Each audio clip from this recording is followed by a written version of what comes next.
we go.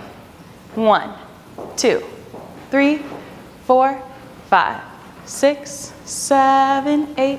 1, 2, 3, 4, 5, 6, 7, 8. 1, 2, 3, 4, 5, 6, 7, 8. 1, 2, 3, 4, 5, 6, 7, 8. Great.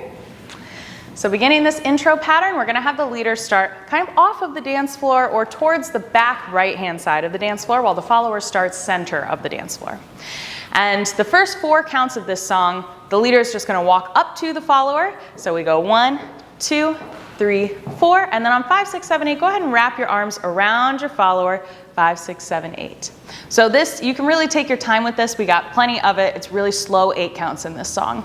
So then we're getting into a lean, and this is going to happen on 1, 2, 3, 4. So you'll notice that for my leader, you're taking a step with that right foot and bending into it as you're keeping your side nice and available for your follower. You want to make sure that you're not bending backwards or sending your hip backwards. You want to keep it available so your follower can rest on it. You're also wrapping your hands around your follower, grabbing your follower's hands. So follower, we'll talk about where your arms are going to be, but leader, you should have your follower's hands. We can just sink down into this dip and then pop back up. For my follower, you want to wrap right over left. So we'll be in this position. We call this a cradle position.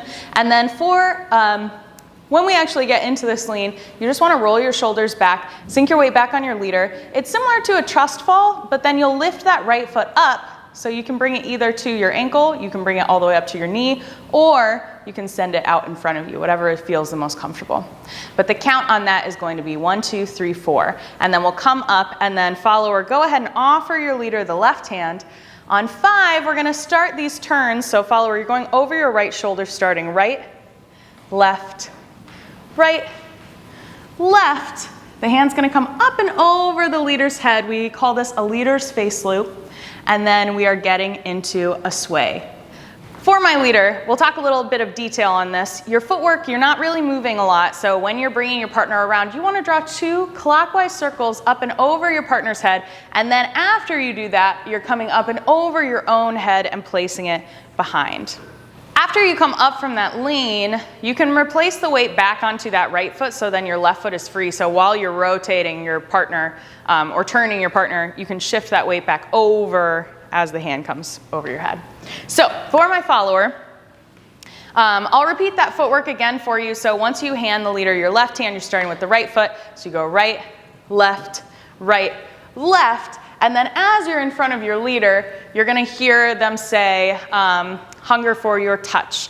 And on touch, that's going to be on count 2, you're going to place your hand on your leader's chest. So the leader will place the hand up and over their head, and then we're going to touch the chest on 2, and then we're going to hold for 3, 4, and then we're going to sway for 5, 6, and 7, 8. And we're rotating about 180 degrees when we do that. For the sways, leader, you're going to start with the left foot, follower. You start with the right foot. And leader, you can sway around your partner so that way we get facing kind of towards the back of the dance floor. We want to keep our sways really, really small because that's how we're going to be able to turn it really efficiently and get a lot of spin out of it. So keep your steps really small, stay close together.